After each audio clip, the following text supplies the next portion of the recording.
So I've been using this 4-year-old Note 10 Plus, and spoiler alert, I actually really like it. So at the time of this video, it's just over 4 years since the Note 10 Plus was released. It was August 2019. So of course it is getting on a little bit, but hopefully in this video I will go through a few things of the phone, some pros and some cons of buying an old phone like this. So if I just start by talking about the display, it's a large 6.8-inch AMOLED display with a 60Hz refresh rate, and then you get that punch hole cut out in the top center with a 10-megapixel selfie camera. It's actually a really nice display. There's very minimal bezels. The display curves ever so slightly over the sides, and then you've got that very slim bezel on the bottom of the phone. It's actually got a higher screen to body ratio than the Galaxy S21 Ultra, which I am doing a separate video on, so subscribe so you don't miss that video. But overall, I really like the display of the Note 10 Ultra. It's a really nice, vivid display, as you'd expect from a Samsung phone, even being 4 years old. Nice and bezel-less. The 60Hz refresh rate might be an issue for some people. Personally, for me, it's not that much of an issue swinging back and forth from various phones to my iPhone 14 Plus, which of course has a 60Hz display. So overall, I can't really complain about the display of the Note 10 Plus. When using it side by side with like the S21 Ultra or even the standard S21, you do notice that those displays are a little bit higher quality, but the Note 10 Plus display is still really, really nice. It's an all glass and aluminium design. You've got flat top and bottom, and then of course slight curves on the edges because of that screen. And then you've got your volume button and power button on the left-hand side of the phone, with the right being completely clean. SIM card tray is at the top. And then at the bottom, you've got your charging port, microphone, speaker, and then of course, S Pen slot, which I will talk a little bit more about in a bit. So overall, my use with the Galaxy Note 10 Plus has been really pleasant. I haven't had any stutters or anything like that. It comes with an Exynos 9825 processor or a Snapdragon 855 if you're in the US and China. Performance-wise, it's been absolutely flawless for me. Even 4 years later, I haven't had any stutters or anything like that. Apps sometimes are just a little bit slower to open when you're comparing to like the S21 Ultra or the standard S21. But they're opening fast enough for me in my everyday use. When I haven't got those other phones obviously next to me, it's absolutely fine, and I don't think anybody's really going to notice the difference. So like I said, processing from that Exynos 9825 is really, really great. Games can be played at lowish settings without any problems. Of course, high demanding games, you might find that the phone warms up a little bit, or you might find a few stutters here and there, but in my daily use, which is never a heavy gamer or anything like that, it's been absolutely fine.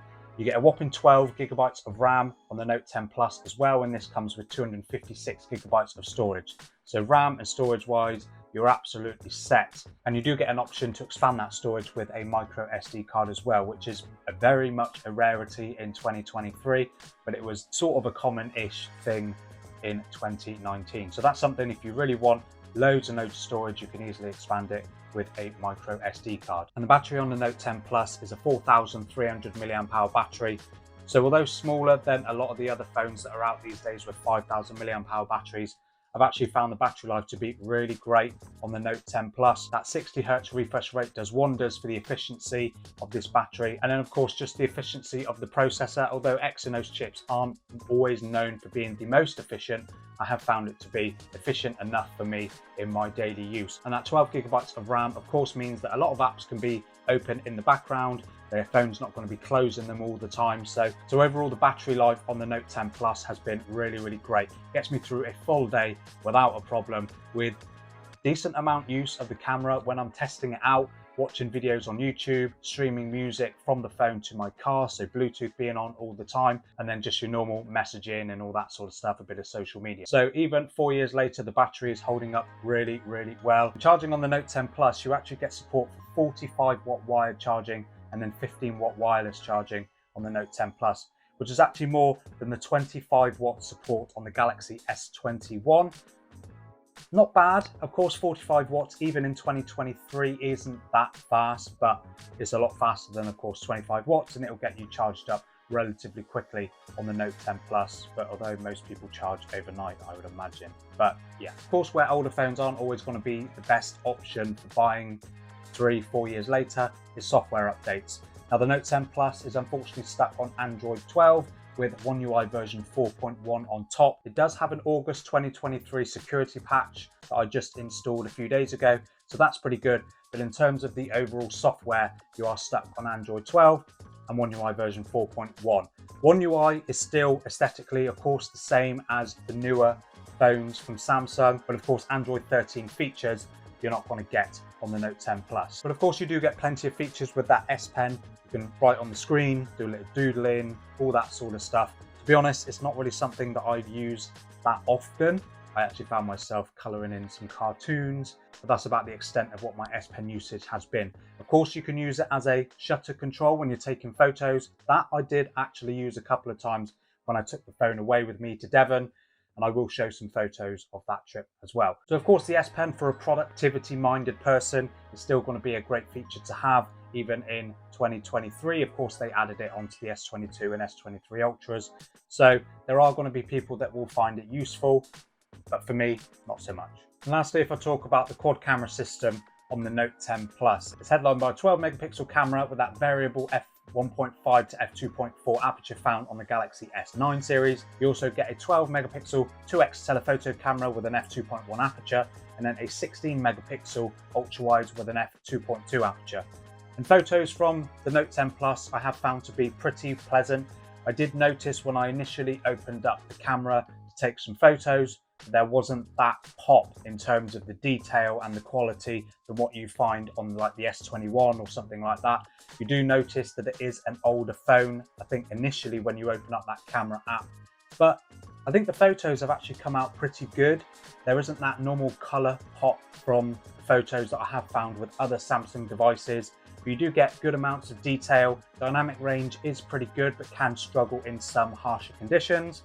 The telephoto camera is good. I actually found that I was using that quite a lot in my trip to Devon, going to Model Village of all places in Torquay. But yeah, the telephoto camera is good. It's not obviously a 3x zoom that you find on the standard S21. And then of course, the ridiculous one that you find on the Ultra. And then the ultra wide camera on the Note 10 Plus is pretty good as well. A high resolution 16 megapixel camera with a narrower f2.2 aperture. So of course, in lower light situations, it's not going to perform as good as the main camera. And of course, the telephoto and ultra wide tend to be smaller, lower quality sensors anyway. So you're not going to get the same quality.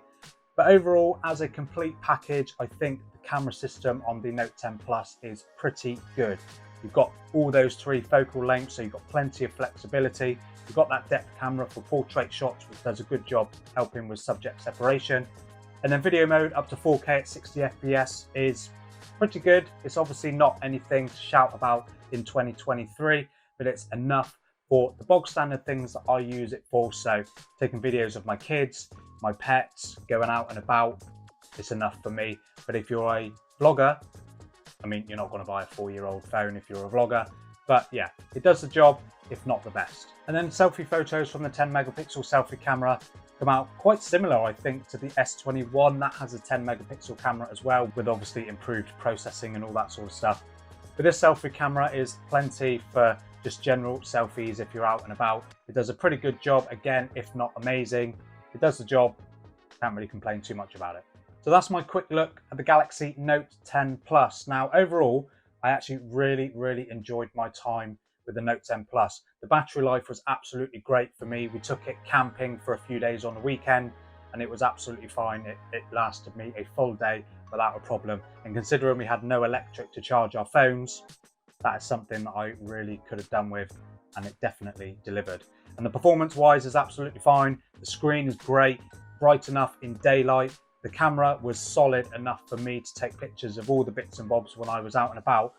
So overall, the Galaxy Note 10 Plus, if you can find it cheap enough, I think is a really great phone.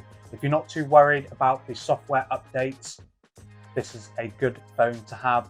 You can pick it up for about 200 quid, which I think is a really great buy. Of course, there are new budget phones for less than that, but you're not going to get the same performance, you're not going to get the same screen quality, and even still now, you're probably not going to get the same camera quality. So let me know down in the comments what you think of the Galaxy Note 10 Plus. Is it a phone that anybody is using, or would you consider buying one 4 years later? Of course, it's going to get harder and harder to recommend the older it gets, but of course, let me know down in the comments and subscribe to the channel if you're interested in videos like this. I've got plenty more on the way, and I'll see you in the next one.